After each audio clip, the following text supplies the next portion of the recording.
อาบุญเป็นบ่ของอาบุญมันเนี้ยอาบุญบ้านป้าเป็นนะยูทูบเบอร์นะ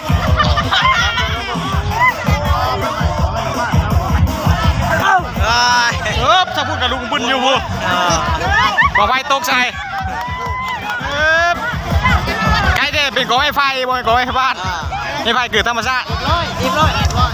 อยแล้วบุรีแดะมานะเอายอดมันแตกขึ้นมาไฟไหม้นะมันแก่กี่แซ่บนะอ่อนกักเลยนะโอ้ยแซ่บไปอย่างนี้ทำไมไฟไหม้นะแม่เลยนะมันอ่อนก็อย่างนี้ไปอีกเลยแบบของห้องมีเนาะไอตัวเบาเลยวะมีกันเอาตัวเบาเลยเอา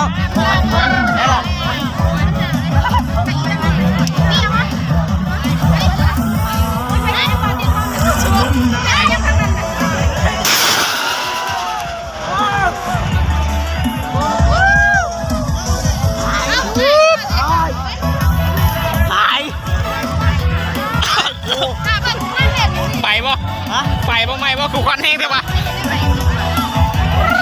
อยู่ใกล้มือควันแห้งเถอะวะอยู่ใกล้นี่วะ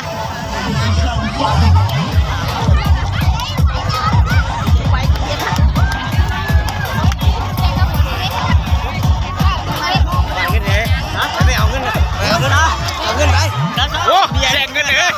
เป็นเอาเงินไปย่างนี่จ้าโอ้นี่ดิมันกุ้งไก่แต่บาทแต่ไม่น่ะมันใหญ่พวกอะไรวะ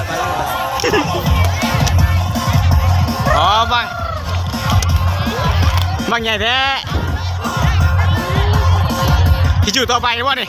โอ้ยังก่อนโอ้ถ่ายจุดคำแท้ติ่งก็ไปเบิ่งน้ำแน่นี่โอ้ยเบิ่งที่เราไปแท้น่ะ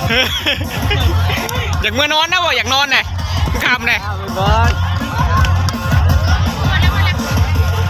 ไม่ได้เบียร์นะไม่ได้ยังแล้วเนาะยังได้เลยพอยังช้ำเก่าเลยก็กินได้นี่ไม่ได้เที่ยวกินวะมึงเคยใครไอ้กูอยู่ไอ้กูยินไอ้มึงไงฮะ